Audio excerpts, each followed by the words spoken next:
Ah, meu paciente não muda porque não quer. Quem é que nunca pensou isso? Quem é que nunca refletiu isso? Ah, isso não vai dar certo, meu paciente não quer mudar. Será que as pessoas não mudam porque elas escolhem não mudar?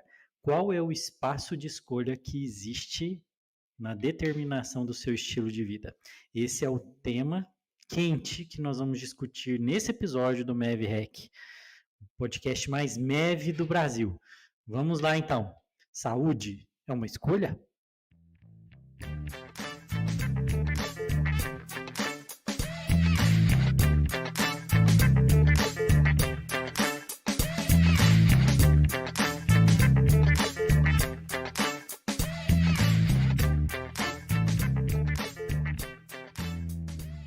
Isso aí, seja bem-vindo a mais um episódio do MEV Hack.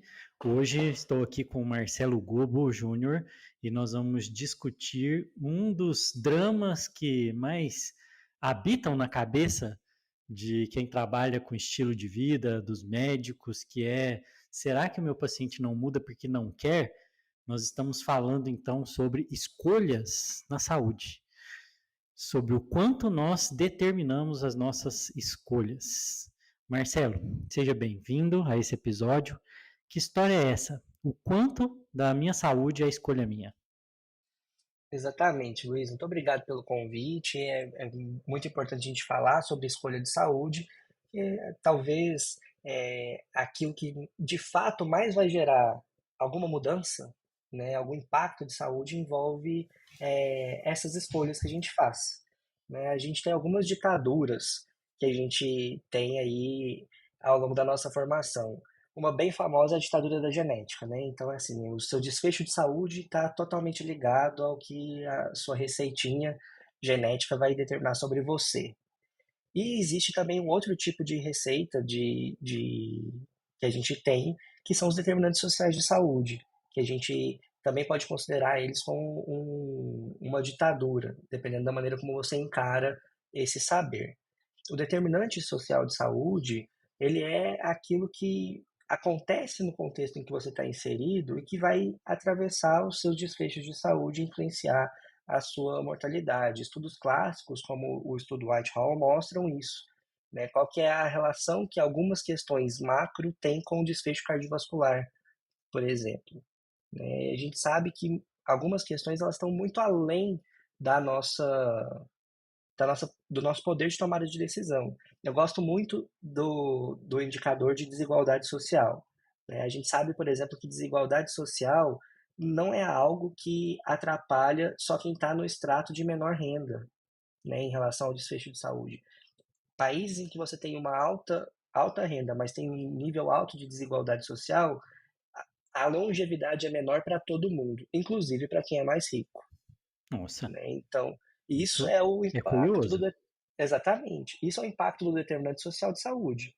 Quando você tem uma desigualdade social, é, a pessoa que tem mais dinheiro naquele país irá morrer mais cedo, independente do fator.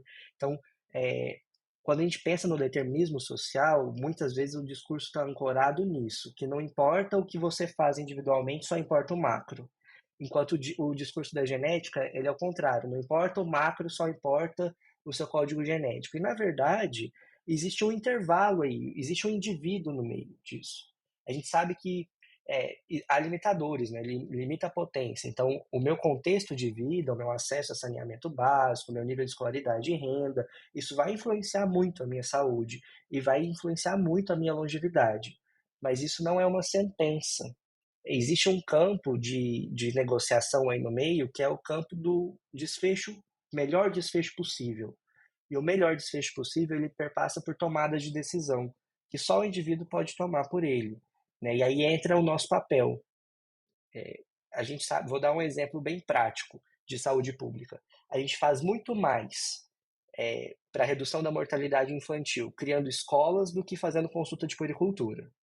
Porque se você aumentar o nível de escolaridade e renda, você melhora a mortalidade infantil muito mais do que ofertando consulta. Mas existe um intervalo de mudança para aquele indivíduo que só acontece na consulta.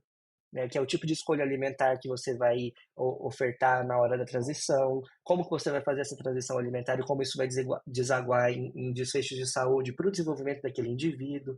Isso só acontece dentro da consulta, né? Então, você gera resultados, mas não são os resultados que estão no campo do macro de modo isolado. Eu preciso fazer isso sistematicamente para conseguir gerar algum desfecho populacional para isso.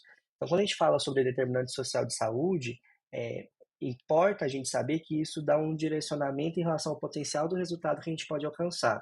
Assim como a genética, ela dá um estreitamento em relação àquilo que eu posso esperar de resultado, mas não sentencia a um resultado que não possa ser modificado pelas escolhas individuais. E aí é importante a gente pensar como a gente escolhe, né? E aí, né, assim, você colocou esse cenário em que o macro e o micro, eles interagem na vida dessa pessoa. E diante desse contexto, que eu achei até curioso, né, essa questão de que eu não sabia que a desigualdade social baixava a régua para todo mundo, né? Você Sim, tem a ideia que a desigualdade cria desigualdade dos dois lados, né? A pessoa que tem a menor renda, ela vai ter menor longevidade, quem tem a maior vai ter maior longevidade, então criava desigualdade até nisso. No final, a desigualdade, ela baixa a régua para todo mundo. A desigualdade diminui a desigualdade no fim. Eu sim. não sabia disso. Então, esse contexto, né, ele exige que as pessoas tenham, então, atenção mais ainda às escolhas que elas vão ter, né, de saúde. Porque essas escolhas, tem uma frase famosa na medicina do estilo de vida, que é: a genética coloca a bala, mas a escolha de puxar o gatilho é do estilo de vida de cada um. Né? Essa frase do Caldwell, ela é bem conhecida no meio da MEV. Então a gente tem que pensar o que faz as pessoas escolherem, né? E tem um ponto interessante nisso, né, Marcelo? É que a nossa cultura, a nossa tradição, ela vê a escolha como algo racional. Uhum. Por isso aquela primeira pergunta que eu fiz lá, meu paciente ele escolheu não mudar, porque com todas as informações que eu dei para ele decidiu que ele não ia mudar. Será que é verdade isso? Isso está alicerçado no pensamento lógico, racionalista, de que escolhas são racionais. E hoje nós temos aí muitas informações de que as escolhas são tudo menos racionais. Exatamente, Luiz. A gente tem dois jeitos, pelo menos, de olhar essa questão em relação ao paciente não muda porque ele não quer. Então, vamos tentar colocar aí as possibilidades de interpretação disso. Primeiro, existe um cardápio relacionado a essa mudança. Nem sempre o cardápio está na mão do paciente, que aí entra esses atravessadores, né? Assim como a genética é a bala, mas ela não puxa o gatilho, o A bala determinante que foi social, a bala que foi colocada e o cada alvo que pode ser acertado depende do contexto que a pessoa está. exatamente. E aí esse cardápio de escolhas, eles são os determinantes, né? Então, por exemplo, se você tem um nível de alto de renda, a sua possibilidade de escolhas alimentares é totalmente diferente de alguém que tem um nível menor de renda. Isso não quer dizer que não haja intervenções que possam ser feitas em um contexto e em outro, né? O seu cardápio pode estar pré-escolhido. A gente não sabe explicar, né, o porquê que acontece essa questão aí da desigualdade, né? Talvez muitas coisas atravessem isso. É, tem relações com violência, com outros determinantes, mas, por exemplo, se você pegar o Japão, que tem um nível de desigualdade social menor do que os Estados Unidos, a mortalidade no Japão, ela, ajustada por esse fator, você ainda continua tendo mais longevidade lá do que nos Estados Unidos, pensando só em quem viveu mais. Né? Mesma coisa com os países escandinavos. Então, alguma coisa acontece nessa questão de justiça social que transforma a realidade. Se pegar só a Europa, né, pegar países que têm maior desigualdade, menor desigualdade, você muda a perspectiva de longevidade. E a hora que você vai caminhando para dentro desse ambiente mais próximo do indivíduo, existe um campo de ação que está num poder mais proximal, né, que eu posso não escolher o tipo de casa que eu vou habitar por uma questão de limitação de renda, mas eu posso escolher aquilo que eu vou fazer ali dentro de casa, né, o tipo de comida preferencial, meu tipo de hábito, meu ajuste do ciclo circadiano, por exemplo, que já são mudanças que geram resultado, né? Às vezes são mudanças que geram resultados até maiores, são pequenas mudanças que geram resultados maiores do que mudanças radicais e estruturais, justamente por conta desse aspecto da camada da genética, da camada que envolve o meu contexto que o indivíduo está inserido. Então, esse é um jeito de você enxergar essa resposta. O outro jeito é você pensar que as tomadas de decisão, elas envolvem muito pouco um aspecto racional e muito um aspecto emocional, né? E um tipo de recompensa que é sempre uma recompensa de curtíssimo prazo e não uma recompensa de longo prazo. Quando você faz uma escolha saudável, pensando no desfecho mortalidade, primeiro, esse risco é totalmente abstrato na cabeça da pessoa. Você vai reduzir suas chances de infartar em algum momento do futuro daqui 10 anos. Isso A questão muda é que, a questão assim, vai, daqui 20 anos, você está tentando decidir sobre um infarto daqui 20 anos e algo que você está com vontade de comer hoje. Exatamente, e que está associado, por exemplo, ao sua maior fonte de prazer. Eu gosto da gordura do churrasco que eu como com a minha família todo domingo. E assim, você não infartar daqui 10 anos não vai te abraçar no final do almoço de domingo, não vai te trazer a alegria e a satisfação que o almoço de domingo vai trazer. Não Então a gente agora. não agora, exato. Assim, para que o almoço de domingo continue acontecendo, né, é importante que você faça esse ajuste, né? Só que se eu não construir isso com o meu paciente, para ele tomar essa escolha, para ele entender o que ele está escolhendo, o porquê ele está escolhendo, e encontrar essas gratificações, né, que estão muito ligadas a esse campo da antecipação, de pensar sobre esse desfecho no futuro, fica muito difícil fazer esse processo de mudança. A gente sabe que o nosso cérebro ele tem essa questão, né? É, esperar pela festa é melhor do que a própria festa. Então, isso é um A mecanismo antecipação, de né? atenção, A liberação de exatamente. dopamina, que está relacionada com prazer, ela não vem com o reforço. Ela não vem como reforço daquilo que é prazeroso. Ela vem como antecipação para a busca daquilo que existe um interesse em alcançar. Né? Não sei se ficou complicado isso, mas assim, a dopamina ela é liberada e cria uma excitação justamente para te motivar a buscar aquilo que o cérebro entende que vai ser interessante para ele na hora. Então, pensar no churrasco faz você sentir prazer antes para que você vá atrás de um alimento altamente calórico e proteico, com alta quantidade de gordura e caloria e proteína, porque a evolução nos construiu assim.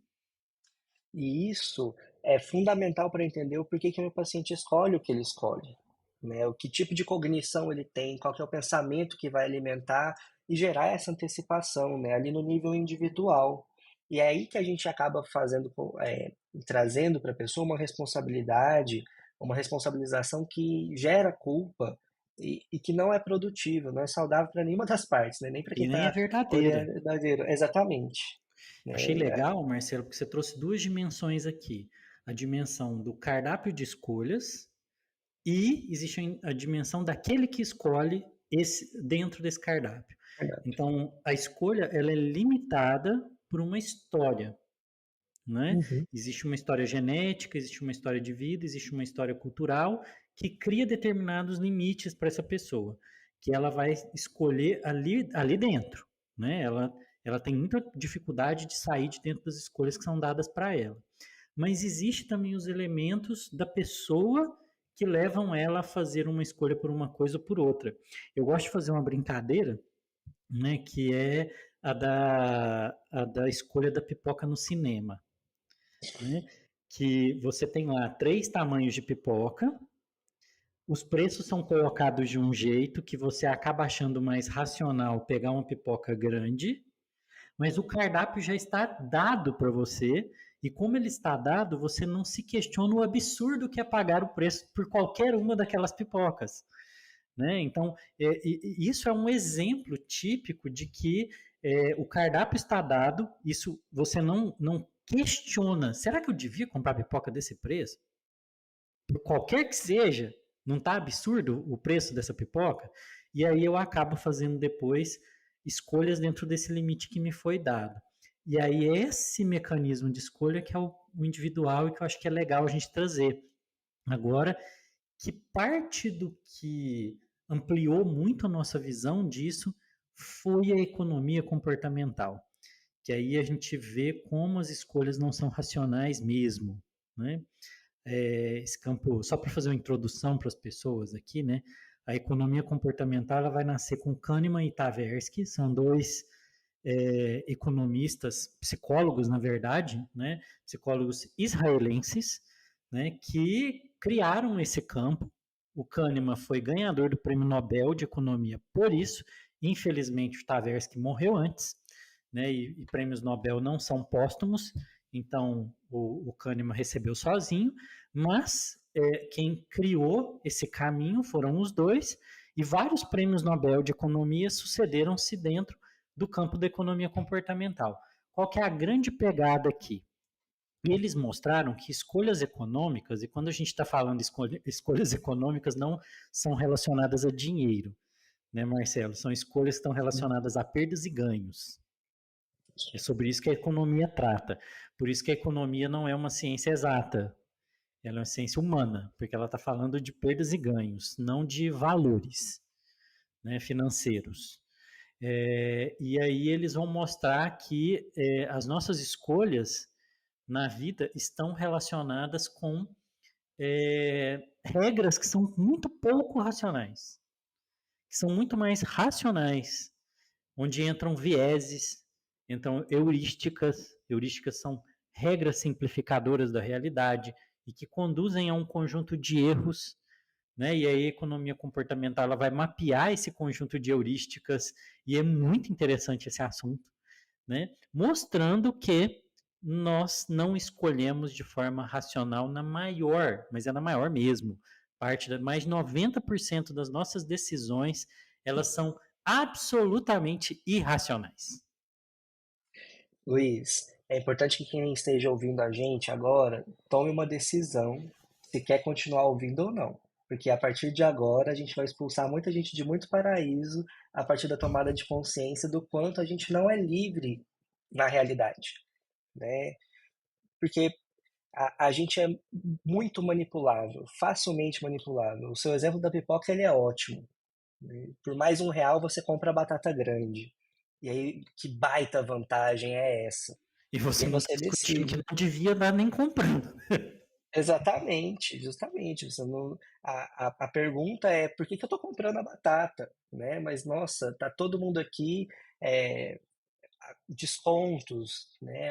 A sensação de vantagem que você vai estar tendo ali e o quanto isso gera uma gratificação imediata e você vai, embarca nessa. E aí, quando a gente vai olhar os vieses, olha só, vou dar dois exemplos aqui que acabaram de acontecer. O Marcelo acabou de manipular você. Tenha consciência de que o Marcelo acabou de manipular você. Quando ele coloca, você vai ter que fazer uma escolha, porque a gente vai expulsar você do paraíso sobre a racionalidade da escolha, ele criou um interesse aqui. Então ele ativou o seu medo de ficar por fora. Nós temos medo de ficar fora de uma novidade que pode mudar a nossa vida. Ele acabou de usar uma heurística. Outra, a da batata, é também o medo de perder. Curiosamente, nós temos medo de perder algo mesmo que aquilo não nos pertença. E é isso que essa história do por mais R$ 1, ou por leve, pague dois, leve três, porque você tem a sensação que você está perdendo algo. Aquilo nem era seu, você não precisava nem comprar aquilo. E isso mostra que nós caímos facilmente, né, nas garras de escolhas irracionais, das heurísticas. Então, a gente tem um sistema que é um sistema muito bom para resolver problemas difíceis, que acaba auxiliando a gente muitas vezes no nosso dia a dia, mas ele é lento, né? Ele consome muita energia, você tem que estar muito focado para poder usar, e o nosso cérebro ele poupa energia o máximo que pode, né. Então, esse sistema ele é evocado algumas vezes, quando você precisa resolver problemas específicos, ele não é o sistema que está ali, a todo momento de prontidão. E a gente tem um outro jeito de fazer escolhas, né, de analisar a realidade, que é um sistema ultra rápido, que é ótimo. Ele, assim, decide, você nem viu, ele já decidiu por você e você já está lá executando a decisão. Só que ele é extremamente enviesado, né? Você tem pouca confiança na resposta do que esse sistema te traz. E boa parte das vezes, esse sistema é o sistema que nos governa, porque as escolhas elas estão acontecendo ali, nesse sistema de decisão rápida, que é automático, que você nem percebe que você está escolhendo e está sendo levado e carregado por isso, né? E a gente, quanto profissional de saúde, sabendo disso, consegue trabalhar melhor com o nosso paciente, construindo esse ambiente para essa tomada de decisão, tanto por uma via quanto pela outra, né? Trazendo para ele a consciência, né, que tanto para ele quanto para a gente, né, que existe o mito da racionalidade de escolha humana. Né? Isso é um mito e que quando você sabe que existem dois sistemas funcionando, o Kahneman e o Tversky eles vão chamar de sistema 1, o sistema rápido, e o sistema 2, que é esse sistema lento, racional, que usa dados lógicos, mas que consome muita energia. Fica aí a dica, né? Quem quiser, aí uma curadoria para você. Quem quiser entender isso, tem um livro Rápido e Devagar do Kahneman, que justamente descreve isso. Né? Então, esse sistema 1, que o Marcelo estava explicando, ele usa simplificações da realidade. Ele reduz a vida, né? Reduz a vida para mínimos elementos e aí ele erra demais, mas ele garante a sobrevivência, porque você não pode ficar pensando, será que eu corro do leão? Será que eu tiro meu pé de cima da cobra antes dela me picar? Se eu ficar pensando isso, já era, né? Então tem que ser rápido mesmo. A decisão, né, lenta, racional do sistema 2, ela, vamos dizer assim, ela está relacionada a questões muito complexas de sobrevivência no futuro, mas não no presente. No presente a gente tem que fazer uma escolha rápida. Agora, estratégias futuras, elas vão entrar uma racionalidade. Mas mesmo assim, o Kahneman e o Tversky, eles vão mostrar, e depois toda a economia comportamental, os outros pesquisadores, que existe uma armadilha muito interessante, que o sistema 2 ele também pode ser colocado sob o domínio do sistema 1. O que eu quero dizer com isso? É que às vezes você toma a decisão pelo sistema 1 de forma emocional, pelos vieses, pelas heurísticas, e você depois constrói a justificativa racional. Você pega o sistema 2 para justificar por que você fez aquela escolha. E essa é uma armadilha muito grande, muito perigosa, quando você, às vezes, toma uma decisão do estilo de vida e justifica com toda uma racionalidade porque fez aquilo, cristalizando aquela escolha e não vendo que você fez uma escolha, não fazendo a escolha, sendo levado a fazer a escolha. E isso acaba reforçando ainda mais um padrão de comportamento que pode gerar muito sofrimento, né? E é difícil você sair desse aspecto. Esse processo, ele envolve duas funções mentais que são extremamente caras para o cérebro, né? Que é a atenção e a autocontrole, a autorregulação.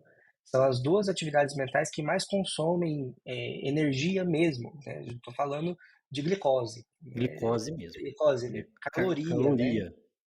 Isso para o cérebro é muito dispendioso. E aí, especialmente, eu gosto de observar isso muito dentro, menos por parte do paciente, muito pelo ponto de vista do clínico, né? É aquela tomada de decisão que você tem no final de um dia de trabalho e que você faz a pior escolha possível que você poderia fazer pelo cansaço, pela fadiga, porque você não tem mais estoque para poder ativar esse sistema 2 e funcionar, né? Não tem energia mesmo. É, isso também acontece com privação de sono, é o mesmo tipo de viés. Com Então, quando a gente está fome. falando com fome, essas escolhas do estilo de vida, elas estão muito também na vida do clínico, né? Então, você sabe que você vai ter uma conversa difícil com o paciente, você está no final do dia, talvez seja melhor você não ter, porque você não vai conseguir estar ali presente por uma questão fisiológica, né? Não é a sua vontade, é o seu cérebro não dando conta. É aquela coisa de ir no mercado com fome, você vai voltar para casa com um carrinho cheio de coisa que você não precisava, porque a sua tomada de decisão ela está sendo modulada por outras coisas que não o seu raciocínio mesmo, lógico, que não a sua vontade de longo prazo. Você está trabalhando para sobreviver. Né? Se eu estou com fome e eu sei que eu preciso de fazer estoque, eu vou levar tudo que for hipercalórico para casa e de alta densidade calórica, porque eu quero sobreviver, quero ter energia, né? E de quebra, o seu cérebro ainda te vicia ainda mais nisso, porque ele vai trazer uma alta recompensa, né? Vai ser prazeroso você fazer isso. Então, você tem um duplo mecanismo para querer buscar esse tipo de escolha de saúde. E a hora que a gente começa a entender isso, você percebe que aquilo que a gente chama de controle, aquilo que a gente chama de vontade, existe muito pouco no indivíduo, mesmo no nível individual. Né? Não é uma vontade tão voluntária, porque às vezes você está sendo levado a fazer alguns comportamentos, a tomar algumas decisões, por vias que você não consegue perceber que você não está de fato no controle. E que se você ajustar um pouquinho o seu momento, as suas condições fisiológicas, talvez você escolha diferente. Né? Então, estou com muito sono. Será que é o momento de tomar a decisão de como que vai ser o meu planejamento da semana? Né? Como que eu vou escolher que tipo de alimento eu vou fazer, como que vai ser como serão as minhas refeições, talvez esse seja um péssimo momento para você tomar essa decisão, porque você vai estar ali duplamente enviesado para fazer essa escolha, né? E isso vai gerar consequências de longo prazo. Então, e esse aspecto ele precisa ser levado em conta para que a gente consiga lidar com o paciente, conversar com o paciente, empoderando ele de fato e não culpabilizando, né? E se frustrando menos também. É que Isso é, isso, isso é importante, de novo, quando a gente traz aqui, né, uma ideia do modelo transteórico, né, eu gosto de repetir isso e eu vou continuar repetindo, né, quando se fala de aumento de consciência, a gente não está dizendo educação em saúde. Eu falo isso em vários episódios aqui do MevRec e vou repetir de novo. Aumento de consciência é trazer para o paciente a consciência de como ele faz escolhas, de por que ele faz as escolhas, de quais as consequências das escolhas. E esse é o tema mesmo que a gente está discutindo aqui. Né? Por que você faz as escolhas de saúde que você tem feito? isso vai moldando o que é o nosso estilo de vida, né? O nosso jeito de fazer essas escolhas vai construindo hábitos que vão se consolidando e no final vai tornando a gente quem a gente é, né? E aí você pode fazer isso de dois jeitos na sua vida. Você pode fazer isso movido. Eu gosto muito de quando o Kahneman fala isso no livro, né? Ele escreve para você não ficar com raiva do sistema 1. A ideia não é essa. O sistema 1 ele não é o sistema do mal, né? Não é, ele é o sistema da sobrevivência. Então você precisa entender como que você vai estar motivado e modulado para fazer essas escolhas em determinados momentos, né? Você pode fazer isso de modo cego, só seguindo o fluxo, sem pensar sobre isso. E aí talvez o grande mérito do que ele produz é isso, né? Você pode seguir o que é o seu hábito sem olhar para isso, ou você pode refletir sobre esse processo, que é olhar, não, como é que o meu sistema de tomada de decisão rápido está configurado? O que é o momento em que eu tomo essa decisão? Então, tem algum momento do meu dia em que eu funciono melhor, que eu sinto que eu estou com mais alta energia, por que eu não coloco as coisas difíceis de serem pensadas nesse momento? Né? E ajustar isso, isso traz muito mais controle, né? E ao mesmo, quando eu começo a pensar sobre isso, acontecem duas coisas importantes. A primeira, eu começo a fazer escolhas que de fato são mais racionais, né? Primeiro ponto. E o segundo, eu ganho a oportunidade de alinhar isso com os meus valores, que é uma coisa que a gente na maioria das vezes não faz. A gente vai escolhendo no automático e às vezes a gente não é a pessoa que a gente gostaria de ser. A gente não é a pessoa que a gente gostaria de ser porque isso está totalmente. O que a gente está escolhendo caminha na direção contrária dos valores que a gente gostaria de ter, que a gente gostaria de viver. E essa é a conversa talvez mais importante para você, como clínico, ter com o seu paciente quando você está falando de estilo de vida. Né? Porque a, essa é a grande vantagem que você vai poder gerar para o seu paciente. Você vai construir com ele justamente a vida que ele gostaria de ter, de fato, e não a vida que ele acha que gostaria, né? Que ele Porque você dá, imagina. porque você dá poder de escolha para ele, né? Dentro do cardápio e da vida, né? De fazer escolhas baseadas nos valores, né? Quando a gente traz lá no MEV Change, né, nossa formação de ciência da mudança, a gente traz o modelo da terapia de aceitação e compromisso, a mudança baseada em processo, né, da ACT. O que a ACT vai dizer? Justamente isso, que a maior parte dos problemas que nós temos ligados à saúde, saúde física e mental, a sociedade, estão nos atos impulsivos. O que ele vai chamar de atos impulsivos? Aqueles que são tomados por fusão cognitiva, por esquiva experiencial. Em resumo, ele está concordando com o Kahneman, em outras palavras, dizendo: você comete erros de escolha porque você faz não de forma deliberada. Você faz de forma impulsiva, você obedece o sistema 1, que está tentando te ajudar, te salvar. A esquiva experiencial é para isso, né? Só que existe uma outra possibilidade, que é desligar essa chavinha e ligar a outra, que é o que na ACT, lá no Mav Change, a gente vai chamar de escolha comprometida. Engajamento com valores.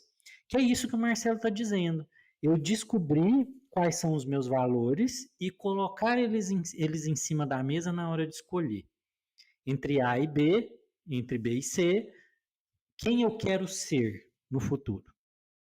Né? A pessoa que eu quero ser no futuro, dentro desse contexto, escolheria o que dentro desse cardápio.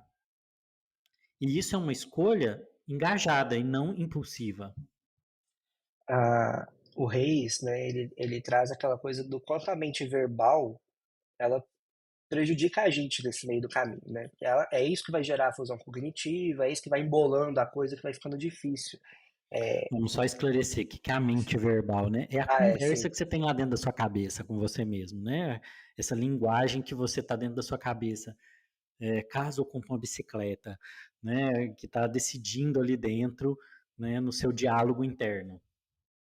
E essa coisa que a gente fala sobre você escolheu e depois vai contar uma história sobre essa escolha e justificar, é essa mente verbal que está produzindo isso, né? Essa inner voice ali, né? Justamente porque ela não pode se contradizer.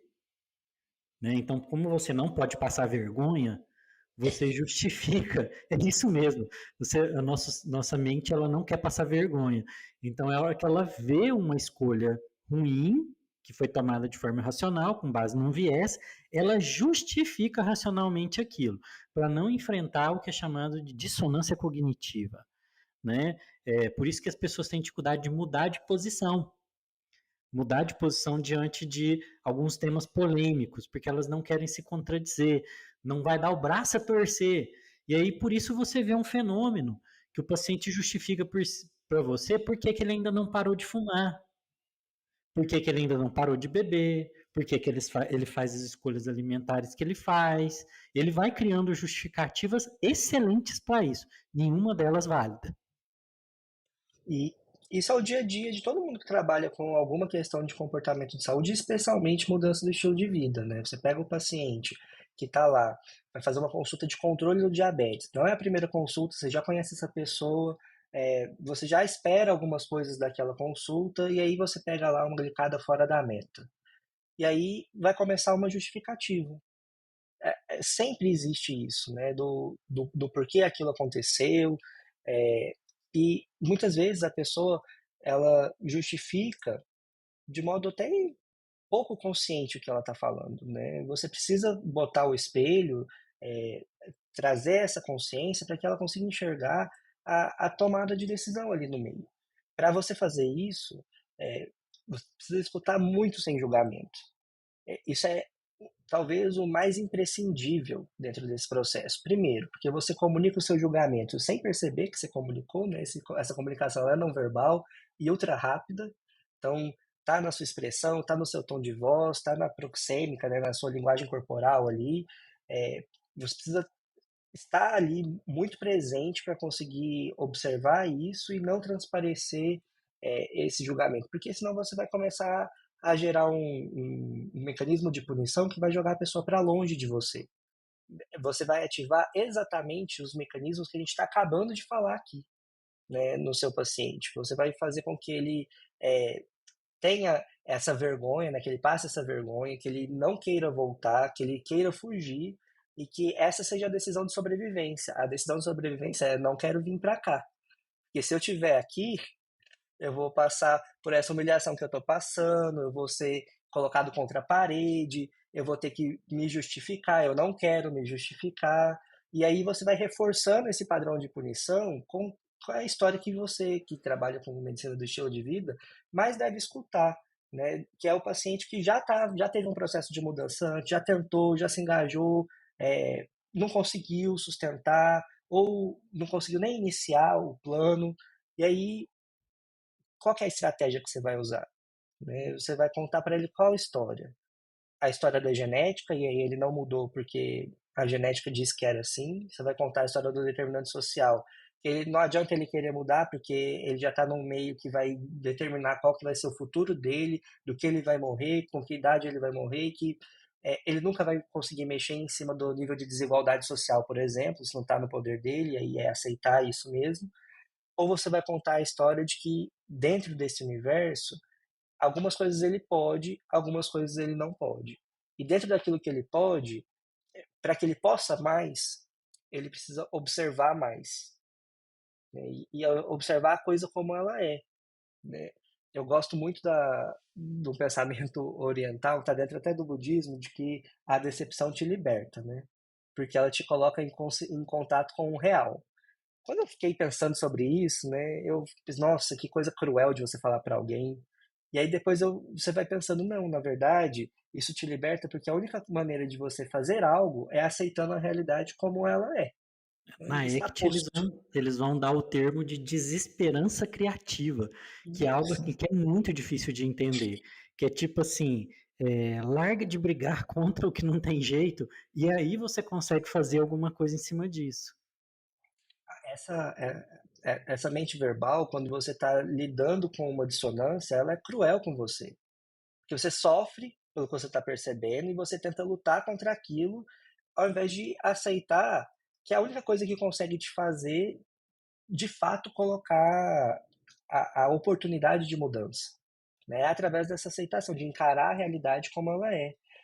Fora disso, é muito torturante. A gente vai ficando escravizado dentro desse tipo de comportamento sem perceber. Isso acontece na nossa rotina como médico, né? Então, o paciente começa com o discurso, você já ativou o seu modo defensivo, você não vai nem querer escutar, você já pensa, não, vai dar ruim, não vou nem investir meu tempo aqui, porque toda vez que começa com esse papo, nunca termina bem. Desisto, ele não quer mudar mesmo não. Existe, exatamente. E aí pronto, você já foi sequestrado pelo seu viés cognitivo, você está contando uma história que é de para você mesmo, né? Você está vivendo uma fusão cognitiva ali na hora, você não vai sair do lugar. E do outro lado da mesa, né, o paciente ele está vivendo o mesmo processo, né, com você. E aí, a hora que você entende, você ganha uma maior satisfação e autocontrole, porque você, poxa, não, calma aí, deixa eu ficar na rédea, né? Ficar no comando dessa situação de fato. O que eu estou vivendo é porque eu não quero passar pela decepção de prescrever e me sentir desrealizado, incompetente, sem poder nenhum, e eu vou tentar mudar isso agora, né? E isso é você viver no processo, e aí você precisa gerar na outra parte exatamente isso que você está vivendo, E aí né? você percebe, né, Marcelo, o que está acontecendo na cabeça do médico ali é uma escolha também. Sim, Ele escolhe se ele vai continuar tentando e investindo, ou ele escolhe que ele vai desistir de mexer com essa história de estilo de vida. E, né, a gente já viu aqui na história da MEV Brasil, nesses 5 anos aí que a gente está ensinando medicina do estilo de vida. A grande questão é essa, né? O médico precisa entender que ele pode sim fazer a escolha por ajudar o paciente dele a mudar, porque depende de um entendimento aqui, né? O seu paciente não muda. Você pega o caderninho aí e anota, você que está ouvindo. O seu paciente não muda, não é porque ele não quer, mas porque ele não dá conta. E você não ajuda, não está conseguindo ajudar o seu paciente a mudar, não é porque você é burro ou coisa assim, é porque você não aprendeu. Então, quando você e o seu paciente dão conta, né, não é porque não existe a possibilidade, é porque você precisa de uma habilidade. Então, quando você aprende, você descobre como o processo decisional, como o processo de mudança acontece, como o comportamento funciona, você ganha poder de fazer melhores escolhas, de ajudar o seu paciente a fazer melhores escolhas. Não tem nada mais estressante para um cérebro do que exigir dele uma habilidade que ele não está pronto para ter, né? Você exigir que ele solucione um problema que ele não tem nível de habilidade para poder resolver. Que é o equivalente a você estar na sala de emergência, ter uma parada e você nunca tocou uma parada. Não tem chefe na sala, é você que tem que resolver aquilo. Isso é A extremamente angústia estressante para o disso é cérebro. horrível. Exatamente. E a gente faz isso com o paciente, a gente sofre disso também. É um viés de mão dupla. Quando você coloca o paciente que ele tem que escolher o saudável, você está dando para ele a parada cardíaca e dando para ele o único comando. Você tem que resolver isso. Ah, mas eu nunca reverti uma parada, nunca toquei uma parada. Você vai ter que resolver. É isso que a gente faz. O paciente está lá com obesidade, você vai ter que perder 20 quilos e é isso. Pronto. Você está exigindo dele uma coisa que ele não tem condição, não tem habilidade para isso, não é vontade, né? É habilidade. É a mesma coisa que você tá lá numa atividade de musculação e levantar uma carga maior do que você dá conta. Isso estressa qualquer sistema fisiológico. O estresse da musculação é a lesão. Né? Qual que é o estresse que você tem na clínica? O paciente não volta, o paciente volta, mas ele volta com aquele discurso da justificativa, ele assume esse comportamento do que não muda mesmo. Então é Você se assim, já tô decepciona, aceitando. você Você estressa, você se... entra em burnout, você Exatamente. resolve É, desistir. esse modelo, ele é o mesmo processo, né? Mentalmente está acontecendo a mesma coisa, de um lado e do outro. E eu gosto de trazer esse exemplo porque isso torna a coisa muito mais empática. Porque você tem dúvida de que você sofre porque você quer o melhor para o seu paciente? Você não tem essa dúvida. Você sabe que aquilo te frustra porque você quer um desfecho diferente. Você O queria paciente ajudar ele. você queria ajudar e o paciente também queria ser diferente. É a mesma coisa. Ele está frustrado, ele está se magoando, ele está sofrendo pelo mesmo motivo. Ele também queria uma vida diferente. Né? Você acha A que o pessoa... cara que está lá amarrado numa bala de oxigênio, com DPOC, custando a levantar o garfo para poder comer, para almoçar, e não consegue parar de fumar, ele está fazendo isso porque ele está achando o máximo. Você tem certeza que é isso? Você acha que é? Ele gostaria de estar vivendo uma outra história, de estar vivendo uma outra vida, mas ele não deu conta. E ninguém chega lá no oxigênio do dia para a noite, né? Isso é construído. E aí são camadas de construção que vão reforçando isso. Né? E a gente pode escolher, é uma decisão profissional. Você pode ser o profissional que vai continuar contando para esse paciente que ele não dá conta. Você não precisa falar isso verbalmente, você não dá conta. Você pode escolher não investir, você pode escolher desistir, ou simplesmente fazer, para quem atende aí no modelo mais expresso, que é aquela coisa de eu vou entrar no automático, vou fingir que eu estou acreditando no paciente, ele vai fingir que está me contando uma história real e vai todo mundo se enganar e seguir para frente. Você está selando esse destino, né? Você está contribuindo para que lá na frente isso vire esse adoecimento. Essa escolha de eu quero fazer diferente, ela é doída para o paciente e para você. Primeiro, que você vai ter que admitir um grau de vulnerabilidade muito grande, porque mexer com mudança é isso. Você tem que encarar que você é vulnerável. Você é vulnerável porque você não controla o outro, você é vulnerável porque você sabe que o processo não é uniforme, você é vulnerável porque você sabe que você também está sobre viés, né? Então, é admitir que existe alguma vulnerabilidade ali. Você pode ser mais explícito, menos explícito, mas está lá, está posto, né?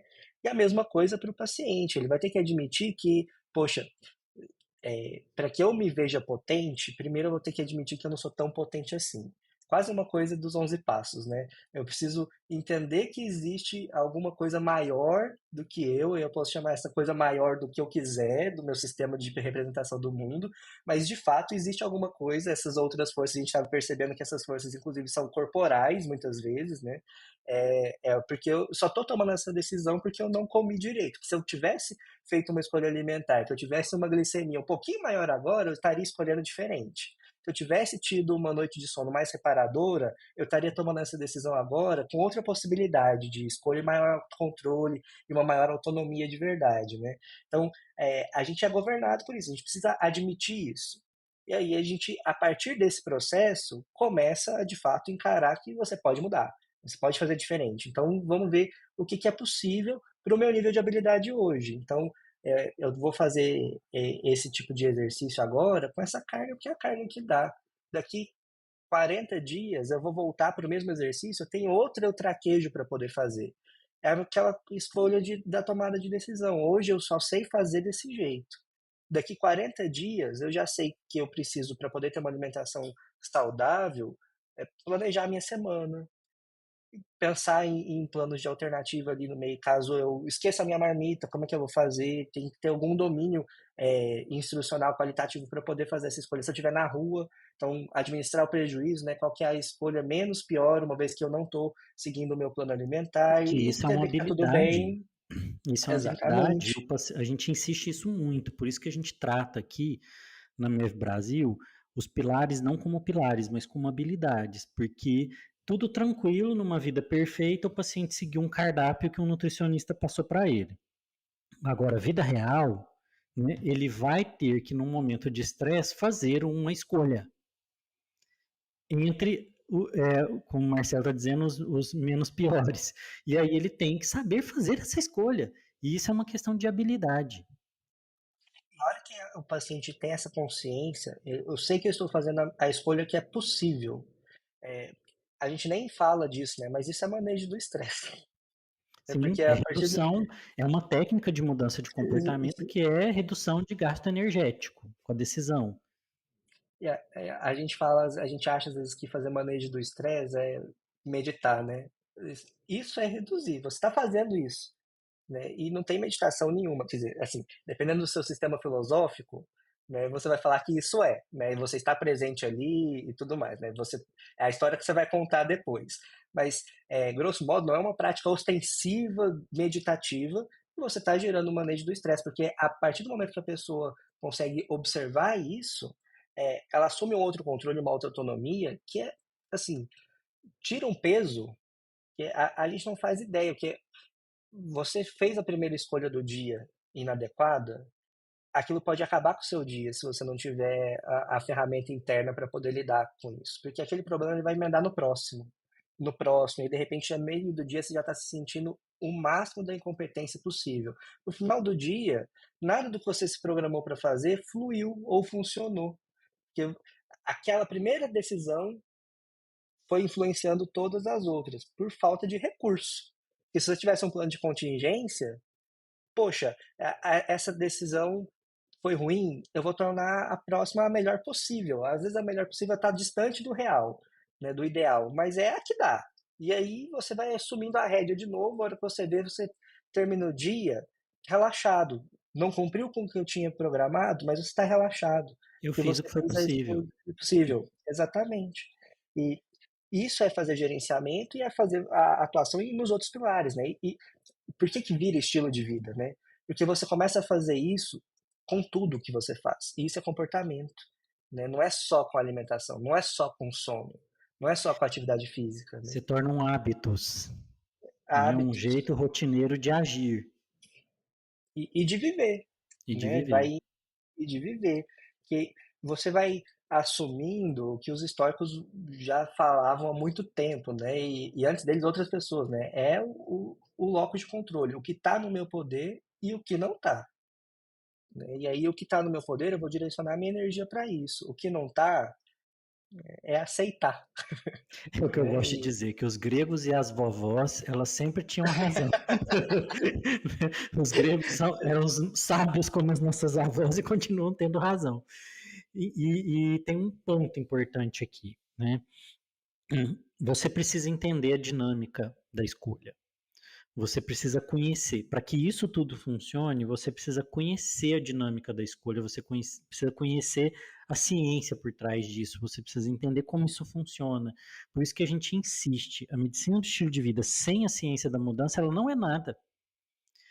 Porque a medicina do estilo de vida, ela necessita, né, de boas escolhas para acontecer. E se você não compreende a complexidade, você não compreende os mecanismos, essas influências, e isso está na ciência da mudança, você não consegue ajudar seu paciente. É isso que te dá a capacidade e te oferece a possibilidade de dar a ele o treinamento adequado para isso. medicina de estilo de vida sem ciência da mudança é tudo que foi feito até hoje, só que com uma Com um mudança outro do que nome. você está prescrevendo. Exatamente. Que é, ao invés de você estar prescrevendo o antipertensivo, você está prescrevendo caminhada e pronto, usando o mesmo raciocínio. Não vai funcionar, porque o paciente não usar o antidepressivo é a mesma coisa que fazer ele não ir fazer a caminhada, né? O mesmo Porque depende da processo. escolha dele. Exatamente, depende da questão do comportamento e da ciência, da mudança do comportamento, né? Então, a gente precisa ter essa consciência e talvez o que a gente mais perceba nos alunos e na gente mesmo, vivendo esse processo, que a partir do momento que você se propõe a enxergar a sua prática clínica com essa lente, você potencializa o seu trabalho enormemente. E aí não importa onde você está atuando, se é no consultório, se é no pronto-socorro, se é na sala de cirurgia, porque vira um jeito de você entender o ser humano e as suas relações. Né? E você faz parte disso. A sua relação com o ambiente que você está, então como você potencializa ou mitiga o determinante social de saúde. Então não posso escolher a renda que eu tenho, mas eu posso mexer com os pauzinhos que eu tenho para poder atuar em cima do impacto que eu tenho nisso. Né? É a mesma coisa em relação à genética. Né? Eu posso não escolho o gene que eu tenho, né? Mas eu posso escolher a minha expressão gênica, de acordo com o ambiente que eu me coloco, as escolhas que eu faço, né? Como isso vai se manifestar. Eu tenho esse poder, né? Eu tenho algum grau de escolha. E isso vai mudando a sua relação com a vida como um todo, né? Você entendendo que essas decisões elas perpassam por algo que está no seu poder de vontade e outras coisas que estão no seu poder do corpo mesmo, que não importa muito a sua vontade, você vai ser sequestrado pelo seu mecanismo automático de tomada de decisão, porque é o seu corpo tentando te manter. Né? Também não adianta brigar com o seu cérebro, né? O seu cérebro ele não é mau, ele foi muito bem selecionado para poder te manter vivo e de modo adaptativo. Então, isso tem uma razão e é uma razão visceral de sobrevivência, de subsistência. Então, como que eu lido com isso? Então, poxa, é, meu cérebro foi treinado por um contexto que não é o contexto que eu estou inserido hoje, né? A gente não está aí andando no meio da selva, não, a gente não está mais buscando a nossa comida correndo longas distâncias, flechando um cervo e seguindo ele 40 quilômetros para daí você conseguir abater. Você não está fazendo isso mais.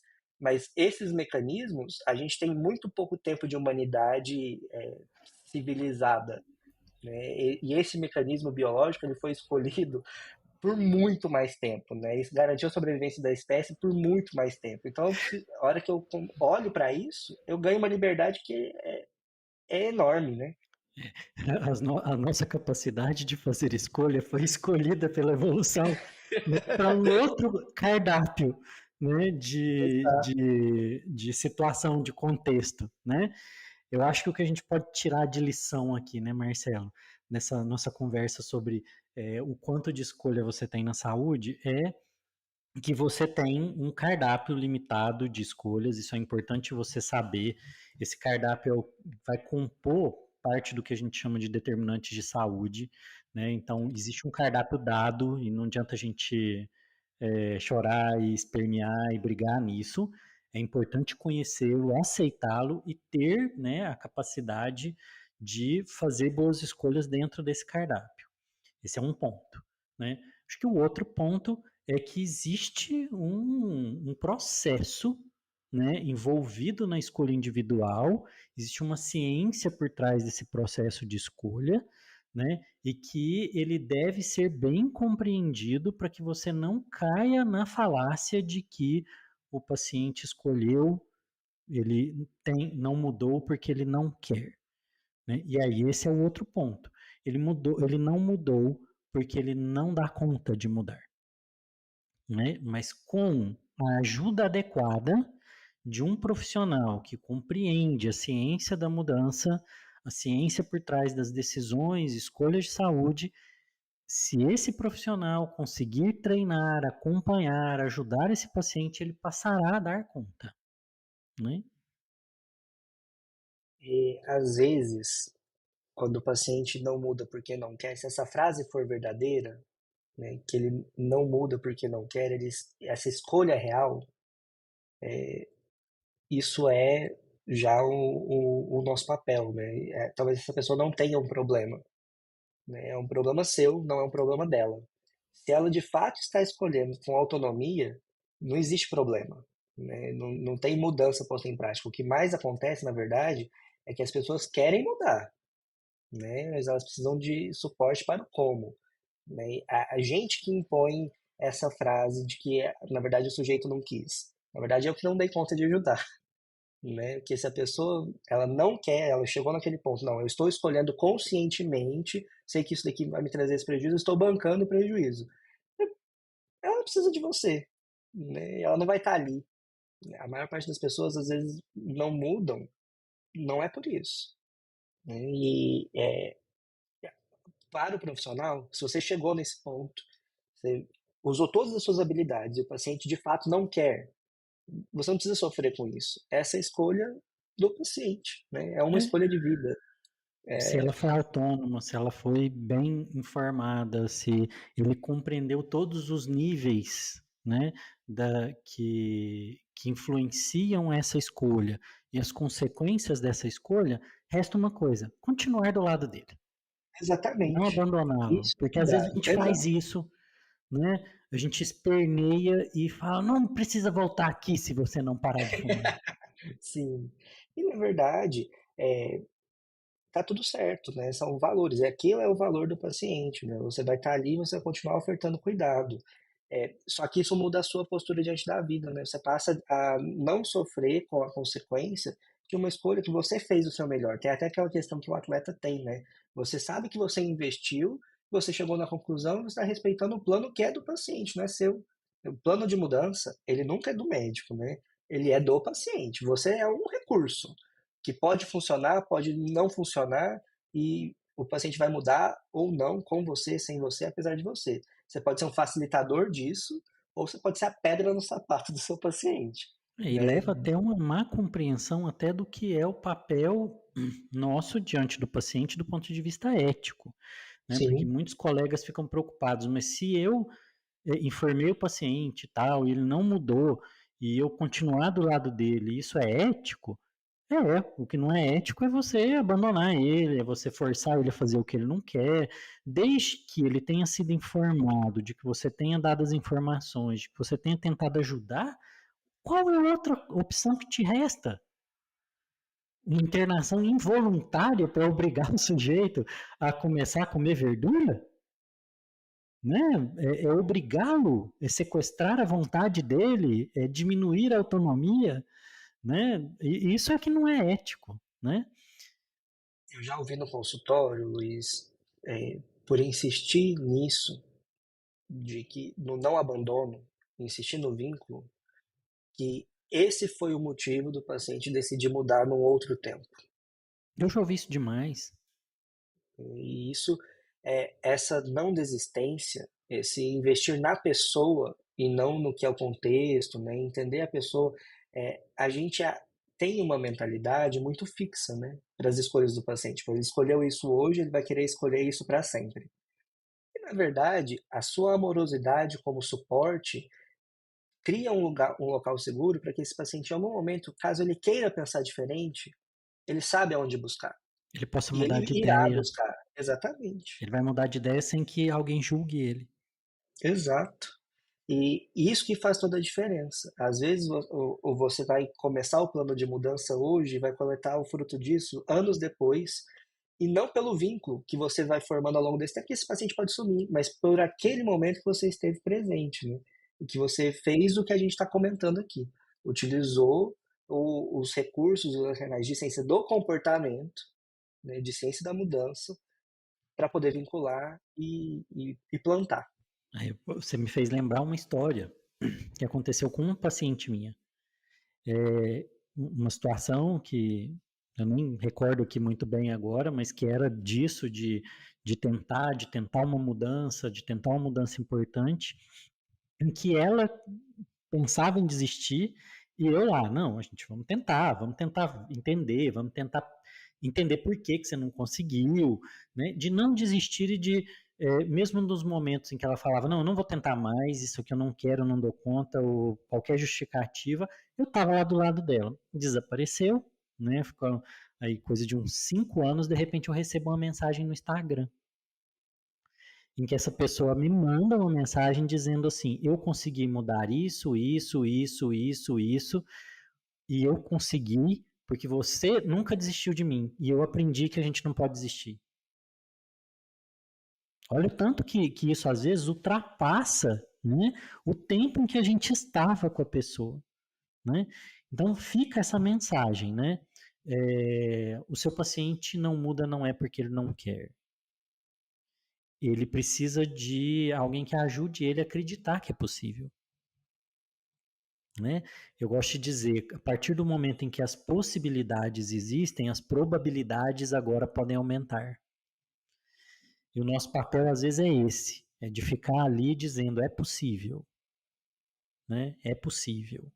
Em algum momento vai ser possível, pode não ser agora, né? A probabilidade agora é pequena, mas pode ser que a gente aprendendo isso, mudando aquilo, as probabilidades aumentem.